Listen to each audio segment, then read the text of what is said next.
3 ತಿಂಗಳ big boss ಜರ್ನಿಗೆ ತೆರೆ ಕಂಡಿದೆ. Finally Bigg Boss name reveal ಆಗಿದೆ. ಸೊ ಈಗಾಗಲೇ ನಿಮಗೆ Bigg Boss winner name already ಗೊತ್ತಾಗಿರ್ಬೇಕಲ್ವಾ? ಸೊ ಇದರಲ್ಲಿ ನಿಮ್ಮ ಫೇವ್ರೆಟ್ ಯಾರಾದ್ರೂ ಇದ್ರಾ? ನನ್ನ ಫೇವ್ರೆಟ್ ಇದ್ರು. ನಿಮ್ಗೆ ಯಾರಂತ ಗೊತ್ತಾಗ್ಬೇಕಾ? ವಿಡಿಯೋ ಕೊನೆ ತನಕ ನೋಡಿ. ಸೊ ನಿಮ್ಮ ಬಿಗ್ ಬಾಸ್ ಫೇವ್ರೆಟ್ ಯಾರಾಗಿದ್ರು? Hey guys, welcome back to Grace with Hema Shetty. ಹೇಗಿದ್ದೀರಾ? Hope you are doing extremely well. Guys, ಈ ಸಲ ನೀವೆಲ್ಲರೂ ಹಾಕಿರುವ ವೋಟ್ ವೇಸ್ಟ್ ಆಗಿಲ್ಲ, ವರ್ತ್ ಅಂತಾನೆ ಹೇಳ್ಬೋದು. ಸೊ ಒಂದು ಫೇರ್ ಡಿಸಿಷನ್ ಹೊರಗಡೆ ಬಂದಿದೆ. ಗಿಲ್ಲಿ ಅವರು ತುಂಬಾ ಬಡ ಕುಟುಂಬದಿಂದ ಬಂದಿದ್ದಾರೆ. ಸೊ ಹಾಗಾಗಿ ಅವರ ಆ ಒಂದು ಸ್ಟ್ರಗಲ್ ಆಗಲಿ, ಎಫರ್ಟ್ ಆಗಲಿ, ಒಂದು ಆ ಸೆನ್ಸ್ ಆಫ್ ಹ್ಯೂಮರ್ ಆಗಲಿ, ಆ ಕಾಮಿಡಿ ಮಾಡುವ ರೀತಿ ಆಗಲಿ, ಜನರನ್ನು ನಗಿಸುವ ರೀತಿ ಆಗಲಿ, ಸೊ ಜನರಿಗೆ ತುಂಬ ಇಷ್ಟ ಆಗಿದೆ. ಸೊ ಇದರಲ್ಲಿ ಅವರ ಹಾರ್ಡ್ ವರ್ಕ್, ಸ್ಟ್ರಗಲ್, ಎಫರ್ಟ್ ತುಂಬಾ ಇದೆ ಗಿಲ್ಲಿ ಅವ್ರದ್ದು. ಸೊ ಅವರ ತಂದೆ ತಾಯಿ ತುಂಬಾ ಒಂದು ಲಕ್ಕಿ ಅಂತ ಹೇಳ್ಬೋದು ಗಿಲ್ಲಿ ಅವರಿಗೆ. ಸೊ ಹಾಗೆ ಗಿಲ್ಲಿ ಅವರು ಅಷ್ಟೇ ಅವ್ರ ತಂದೆ ತಾಯಿಗೆ ಲಕ್ಕಿ ಅಂತಲೇ ಹೇಳ್ಬೋದು. ಸೊ ಯಾಕಂದರೆ ಒಂದು ಒಳ್ಳೆ ವ್ಯಕ್ತಿತ್ವ, ಒಳ್ಳೆ ಪರ್ಸ್ನಾಲಿಟಿ, ಮತ್ತು ತುಂಬ ಡೌನ್ ಟು ಅರ್ತ್ ಪರ್ಸನ್, ತುಂಬ ಒಳ್ಳೆ ವ್ಯಕ್ತಿ ಅಂತಲೇ ಹೇಳ್ಬೋದು ಗಿಲ್ಲಿ ಅವರು. ಒಂದು ಎಲ್ಲರಿಗೂ ಒಂದು ಎಷ್ಟು ಚೆನ್ನಾಗಿ ಗೌರವ ಕೊಟ್ಟು ಪ್ರೀತಿಯಿಂದ ಮಾತಾಡಿಸ್ತಾರೆ. ತುಂಬ ಖುಷಿ ಆಗುತ್ತೆ. ಅವರು ವಿನ್ ಆಗಿರೋದು ತುಂಬ ಖುಷಿ ಆಯಿತು. ಒಂದು ಬಡ ಕುಟುಂಬದಿಂದ ಬಂದಿರೋ ಒಂದು ವ್ಯಕ್ತಿ ಗೆದ್ದಿದ್ದಾರೆ ಅಂದಮೇಲೆ ಅದಕ್ಕಿಂತ ಖುಷಿ ಇನ್ನೇನಿದೆ. ಸೊ ನಾವೆಲ್ಲರೂ ಓಟ್ ಹಾಕಿರೋದು ಒಂದು ಸಾರ್ಥಕ ಅಂತಲೇ ಹೇಳ್ಬೋದು. ಈ ವಿನ್ನಿಂಗ್ ಒಂದು ಒಳ್ಳೆ ಗೆಲುವು ಅಂತಲೇ ಹೇಳ್ಬೋದು. ಹಾಗೆ ಅವರಿಗೆ ಇನ್ನೂ ಒಳ್ಳೆ ಒಳ್ಳೆ ಆಪರ್ಚುನಿಟಿ ಬರಲಿ, ಒಂದು ಒಳ್ಳೆ ಫ್ಯೂಚರ್ ಇದೆ ಅವರಿಗೆ. ನನಗಂತೂ ತುಂಬ ಖುಷಿ ಆಯಿತು ಗಿಲ್ಲಿ ವಿನ್ ಆಗಿರೋದು. ಬಿಕಾಸ್ ನಾನು ಅದೇ ಎಕ್ಸ್ಪೆಕ್ಟ್ ಮಾಡ್ತಾ ಇದ್ದೆ.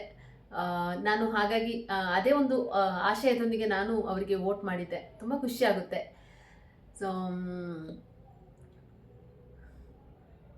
ಒಂದು ಆ ಬಡ ಕುಟುಂಬದಿಂದ ಬಂದು ಒಂದು ಈ ಲೆವೆಲಲ್ಲಿ ಆಟ ಆಡಿ ಇವಾಗ ಫೈನಲಿ ಅವರಿಗೆ ಒಂದು ಒಳ್ಳೆ ಗೆಲುವು ಸಿಕ್ಕಿದೆ. ಒಳ್ಳೆಯದಾಗಲಿ, ಅವರಿಗೆ ಇನ್ನೂ ಉಜ್ವಲ ಭವಿಷ್ಯ ಇದೆ. ಸೊ ನಾವೆಲ್ಲರೂ ಓಟ್ ಹಾಕಿರೋದು ಒಂದು ಸಾರ್ಥಕ ಆಯ್ತಂತ ಅನಿಸುತ್ತೆ. ಈ ಸಲ ಒಂದು ವ್ಯಕ್ತಿತ್ವದ ಒಂದು ಒಳ್ಳೆ ಗೆಲುವು ಸಿಕ್ಕಿದೆ. ಗಿಲ್ಲಿ ಅವರು ಯಾವುದೇ ಒಂದು ಕಾಂಪ್ಲಿಕೇಶನ್ ಇಲ್ಲದೆ, ಹಿಗ್ಗದೆ, ಕುಗ್ಗದೆ, ಒಂದು ಎಲ್ಲ ಒಂದು ಸಿಚುವೇಶನಲ್ಲೂ ತುಂಬ ಚೆನ್ನಾಗಿ ಆಟ ಆಡಿ ಟಫ್ ಕಾಂಪಿಟೇಷನ್ ಕೊಟ್ಟು ಫೈನಲಿ ಇಲ್ಲಿವರೆಗೆ ಬಂದು ಫೈನಲಿ ವಿನ್ನರ್ ಅನ್ನೋ ಪಟ್ಟ ಗೆದ್ದಿದ್ದಾರೆ. ತುಂಬ ತುಂಬ ಖುಷಿ ಆಗುತ್ತೆ. It's a very very right decision ಅಂತಲೇ ಹೇಳ್ಬೋದು. ಹಾಗೆ ವೆಲ್ ಡಿಸರ್ವಿಂಗ್ ಕಂಟೆಸ್ಟೆಂಟ್ ಅಂತಲೇ ಹೇಳ್ಬೋದು. All the best Gilli. ಹಾಗೆ ರಕ್ಷಿತಾ ಕೂಡ ತುಂಬ ಚೆನ್ನಾಗಿ ಆಡಿ ಟಫ್ ಕಾಂಪಿಟೇಷನ್ ಕೊಟ್ಟು ಒಂದು ಯೂಟ್ಯೂಬ್ ಮೂಲಕ ಒಂದು ಬಿಗ್ ಸ್ಕ್ರೀನ್ಗೆ ಬಂದು ಇಷ್ಟು ಚೆನ್ನಾಗಿ ಆಟ ಆಡಿ ಎಲ್ಲ ಟಾಸ್ಕಲ್ಲೂ 100% ಕೊಟ್ಟು ಒಂದು ಫೈನಲ್ವರೆಗೆ ಬಂದು 100% ಎಲ್ಲ ಹಾಕಿ ಫೈನಲ್ವರೆಗೆ ಬಂದು ಒಂದು ಒಳ್ಳೆ ಆಟದ ಜೊತೆಗೆ ಫೈನಲಿ ರನ್ನರ್ ಅಪ್ ಅನ್ನೋ ಟೈಟಲನ್ನು ಪಡ್ಕೊಂಡಿದ್ದಾರೆ. ವೆರಿ ವೆಲ್ ಡಿಸರ್ವಿಂಗ್ ಅಂತಲೇ ಹೇಳ್ಬೋದು. ಅವರದ್ದು ವ್ಯಕ್ತಿತ್ವ ಗೆದ್ದಿದೆ. ಆಲ್ ದಿ ಬೆಸ್ಟ್ ರಕ್ಷಿತಾ, ಒಳ್ಳೆಯದಾಗಲಿ. ಮುಂದೆನೂ ಅಷ್ಟೇ ಜನರು ಕೊಟ್ಟಿರುವ ಈ ಗೆಲುವನ್ನು ಯಾವತ್ತು ರೈಟ್ ವೇಯಲ್ಲಿ ಯುಟಿಲೈಸ್ ಮಾಡಿಕೊಂಡು ಯಾವುದೇ ರೀತಿಯಲ್ಲಿ ಗೆಲುವು ಸಿಕ್ಕಿದೆ ಅಂತ ಹಿಗ್ಗದೆ ಎಲ್ಲ ಸಿಚುವೇಶನ್ಲಿ ಒಂದೇ ಸಮಾನ, ಒಂದೇ ರೀತಿ ಇದ್ದು ಜನರೊಟ್ಟಿಗೆ ಒಂದು ಒಳ್ಳೆ ಒಡನಾಟ ಇಟ್ಕೊಂಡು ಜನರನ್ನು ಒಳ್ಳೆ ರೀತಿಯಲ್ಲಿ ಎಂಟರ್ಟೈನ್ ಮಾಡಿ ಜನರನ್ನು ಖುಷಿಯಲ್ಲಿ ಇಡಿ, ಅಷ್ಟೇ ನಾನು ಕೇಳೋದು. ಸೊ ಫೈನಲಿ ನಾನು ಇಷ್ಟೇ ಹೇಳ್ತೀನಿ, ಜನರು ಕೊಟ್ಟಿರುವ ಗೆಲುವನ್ನು ಯಾವತ್ತೂ ಮರಿಬೇಡಿ. ಸೊ ಅದನ್ನು ನೆನಪಲ್ಲಿ ಇಟ್ಕೊಂಡು ಜನರನ್ನು ಹೀಗೆ ಎಂಟರ್ಟೈನ್ ಮಾಡ್ತಾ ಒಂದು ಒಳ್ಳೆ ವ್ಯಕ್ತಿತ್ವದೊಂದಿಗೆ ನಿಮ್ಮ ಜೀವನವನ್ನು ಮುಂದುವರಿಸಿ. ಒಳ್ಳೆಯದಾಗಲಿ. All the best.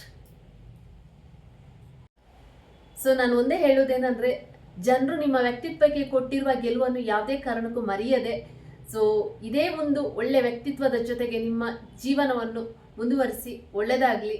ಹೀಗೆ ಜನರನ್ನು ಎಂಟರ್ಟೈನ್ ಮಾಡ್ತಾ ಇರಿ. ನಿಮ್ಮ ಭವಿಷ್ಯ ಉಜ್ವಲವಾಗಲಿ. All the best. God bless you both.